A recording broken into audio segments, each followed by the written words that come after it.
Pagan Coffee Talk. If you enjoy our content, please consider donating and following our socials. Now, here are your hosts, Lady Alba and Lord Knight. All right, let's talk about, do we need different kinds of salt? Why? Wait a minute. Stop.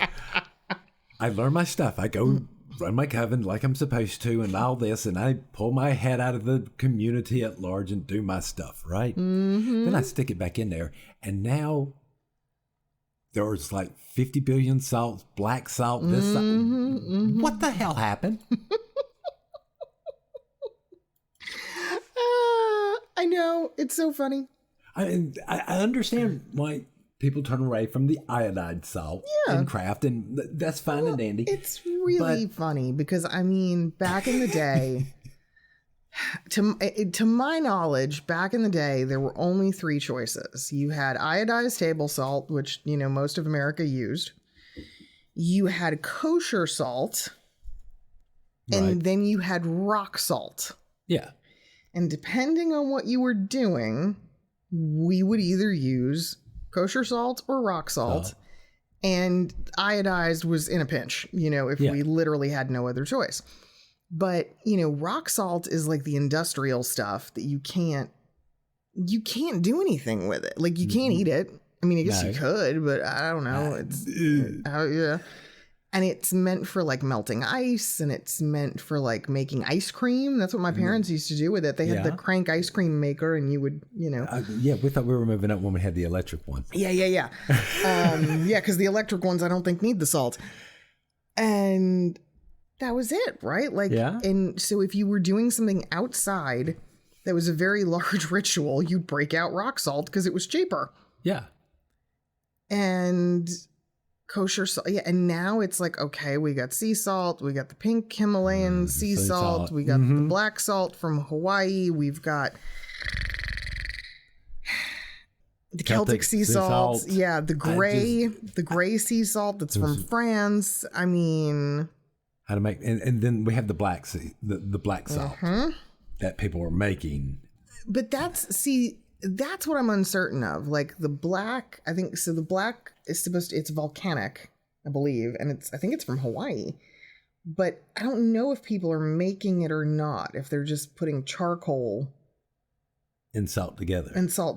Right, and it makes it black, but that one doesn't make any sense to me. Salt's already pure, so if you're adding charcoal, why?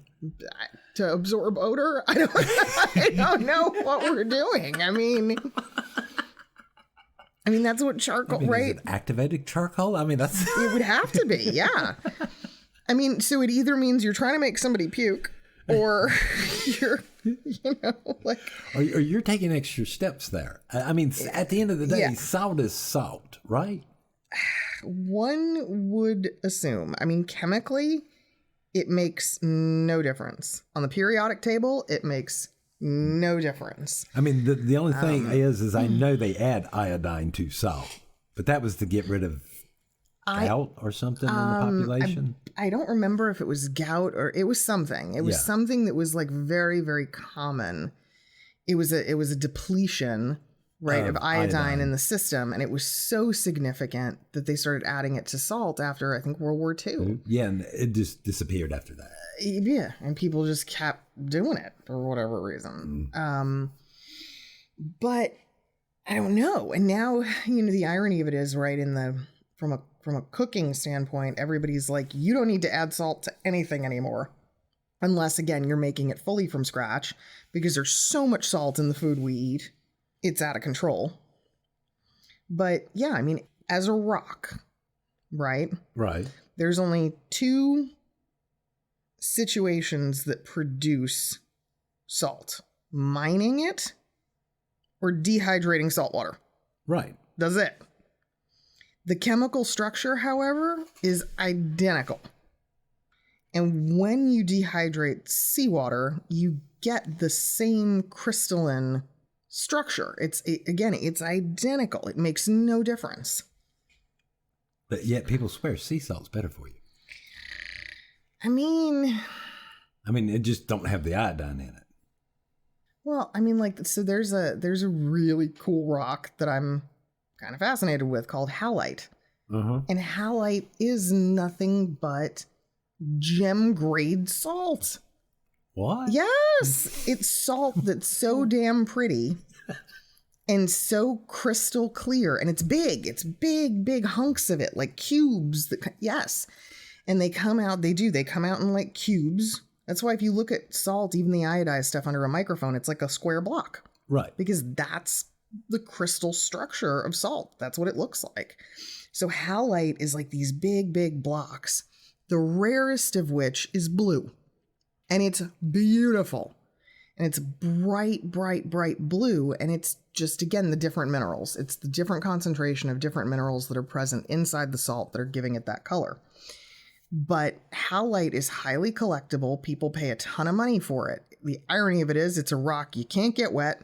You have to be really careful with it around humidity. And everyone who has ever encountered a piece of halite is full of shit if they tell you they didn't lick it. Of course we licked it. We had to confirm. You damn right I licked it.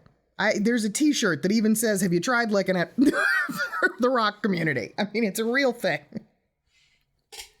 Because there are certain minerals and things you can detect with your tongue. No, in my head, all I can remember is Lot's wife right in this second. Yes.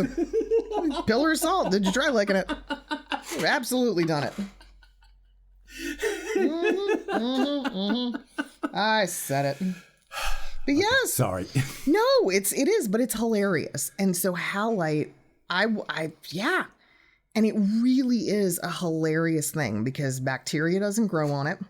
Right. It's the purity of salt. It's what we know. Now, do you think adding these things change the properties of salt?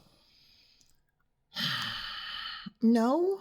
That it adds its vibration to what's going on when these minerals do interact with salt, changing it to blue or pink or... No, it's just it's an inclusion. It's just a higher concentration of a specific mineral. And since you associate pink with love and you're using pink salt during love spells. Listen, the funniest thing that I was ever told when it came to salt, I had to leave a shop because it was going to be like an argument between me and the retailer. Oh, God. So when the Himalayan salt lamps were at their height, right, they were everywhere. Now you can buy them at Walmart, right? Right. You can get a Himalayan salt lamp at Walmart for like $10. Yeah, of course I did. This is back when you could only get them at like the fancy high-end mineral stores. And what they were doing is selling these, different, like they were huge. Like you could buy like a lamp that was in like an 18-inch around, bowl filled with the salt. And then there were the ones that were like the big towers and, all shapes and sizes, right? So the woman selling these goddamn things was talking about the purification qualities, right? So I'm like, yeah, sure, salt, it's pure. And she was telling these people with a straight face, she said, wherever you put the salt lamp in your home, you won't see any dust. They repel dust like a natural filter. Oh, that's right. They're supposed to create negative ions. Which repel things. Which can only really be found in by waterfalls and other natural areas. Yeah, most negative ions are created by sound. Yes. They're created by, it's a lightning strike, the moving force of water, waves, that sort of thing. So you can find these in nature. Mm-hmm. But they believe, okay. So she's telling this, so she is telling these people, you just, you put these all over your house and you'll never have to dust again. And I went, that's not true. And of course, it started a whole thing. And the point that I was trying to make to her is I was like, the reason you think there's no dust is because the humidity in your house naturally changes at different times of the year. Humidity and salt, well, guess what? The salt is going to absorb the humidity, which is going to make the rock wet, which effectively makes the rock sort of kind of melt a little bit on the outer layer. And so what you think is a repelling of dust is actually the dust sticking to the salt lamp and adhering to it and getting trapped in it when the humidity changes. So you think there's no dust. In fact, that rock is all dust by the time you're done. And I've seen ridiculous versions of these over the years. And so anyway, at its height, I just remember how funny this was. Some of these salt lamps were selling for like $100+. Oh God, I remember when they first came out. They were. And then I figured something out. What? Yeah. So I took a basket. Just a basket, like a regular old, an Easter basket, whatever, just a basket. Pokes a hole in the bottom. Threaded a light kit through it, so just put a bulb. Yeah. Right into the basket. Had the cord coming out the other end. And I went to the hunting section at Walmart, and I bought a bag of the rock deer salt. I guess that's what it's called, deer salt. Yeah, it's salt lick for animals. Yeah. It's made of Himalayan pink salt. It's the same shit. The entire bag costs maybe $20. And I was able to take it home and put it in this basket with the light bulb, completely cover the light bulb so you couldn't see it, and all this, and made the $100 lamp for $30. And thought it was pretty goddamn funny. And it was pretty. It worked for, quite some time. But yeah, the other thing people don't tell you is that as the salt rocks leach, you will actually see like a ring of salt, like on your furniture and on, things in your home. Yeah. Yeah. Just go set them out in your yard. I don't know. I mean, that's the funny thing about it, right? What does salt do? It melts. It doesn't really. Yeah, it melts. Water makes it melt. Yes. So that's a really, really low melt point. I mean, heat makes it disappear. It liquefies instantly. What? Think of how many was sent to the dump after the craze was over. I can't even imagine.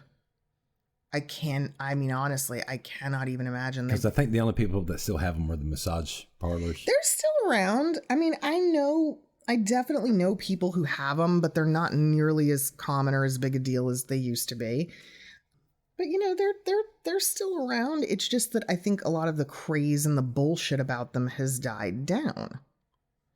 Which now also begs the other question, with the sheer quantity of this shit being mined. I mean, I've never looked into it, but I mean, is there an entire mountain in the Himalayas that's made of nothing but salt? Like, where are they mining this? How are they? But I hate to be this way. Are they even mining it? That's my point. I mean, the fact is you can take sea salt, add a little bit of water, place it into something, and force it into a shape.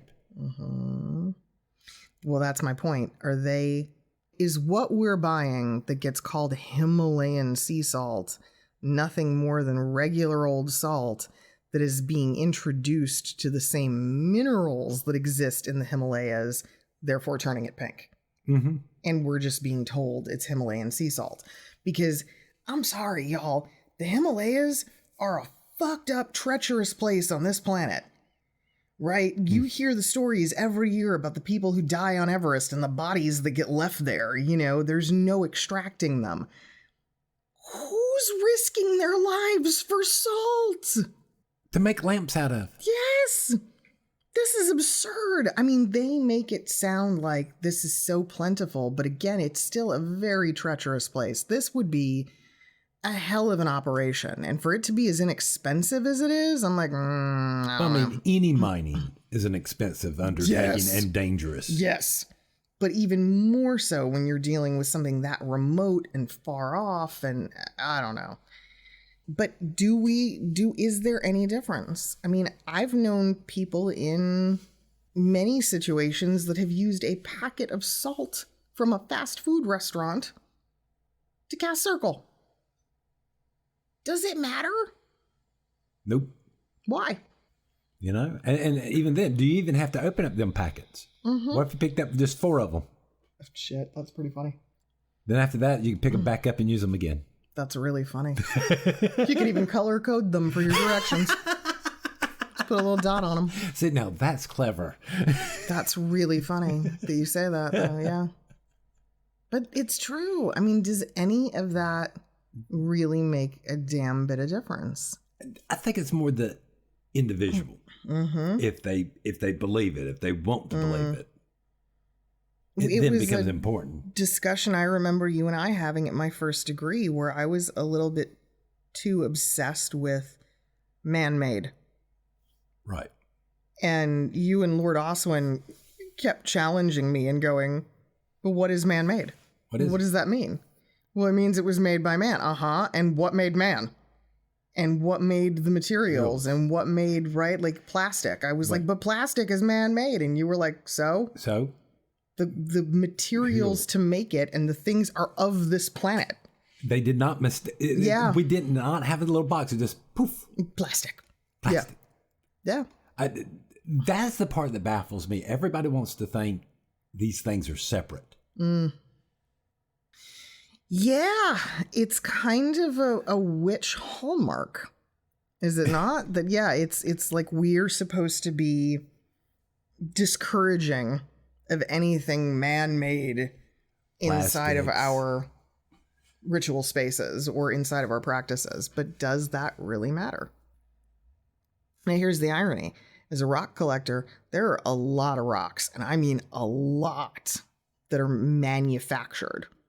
They're not real. They're not mined. They're not coming straight out of the earth. They're either being created in a lab. Right. They're a chemistry experiment, really.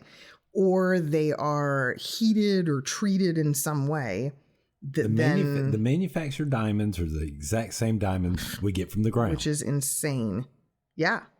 But same thing with quartz, same thing with, right, all these other, But the lab created stuff is now becoming part of the metaphysical scene of people using them. And I'm like, is it marketing? Probably. But is that stone any less effective if the person using it, holding it, working with it, believes in it? Well, don't you ever remember the debates back in the day about the whole entire using artificial deer urine versus real deer urine for your spells? Because there's an argument over the ethics of collecting. Interesting. Do you remember that debate? Because there were some spells that went around that required that at one point. I do, but I also remember the active hunters in the group just going, what are you talking about? We can go to the sporting goods store and buy deer urine right now. Yes. Yeah. Real deer urine. Yep. The real thing. Yeah, I remember that. I don't know. But that's a good point. But it seems like every so many years, right, there's a thing to hit the market that people get obsessed over. And that's all it really is. It's like a temporary obsession. Like in 10 years, are we going to be looking back going, remember when we were all obsessed with salts? Like, does it really matter? I mean, does it? I don't know. I do think it's worth experimenting. Well, yeah. I do think it is absolutely worth gathering up some of these different types of salts and working with them and deciding for yourself. Maybe there is a particular property to one that is stronger than another. Maybe there isn't. But we don't know till we try. True. At the same token, do I think it's absolutely necessary to try? No. It's to each their own. I have more different ideas of experimentation than that. You with me? Yeah. That's a little bit farther up on. That's a bit lower on my list versus. Yeah, for sure. Yeah, like quantum mechanics. But we can't all be that smart, so I'll just play with my rocks, okay? All right. I ain't that smart. I'm gonna get some more coffee. All right. Thanks for listening. Join us next week for another episode. Pagan Coffee Talk is brought to you by Life Temple and Seminary. Please visit us at lifetempleseminary.org for more information, as well as links to our social media: Facebook, Discord, Twitter, YouTube, and Reddit. We travel down this trodden path, a maze of stone and mire. Just hold my hand as we pass by a sea of blazing pyres. And so it is the end of our days, so walk with me till morning breaks. And so it is the end of our days, so walk with me till morning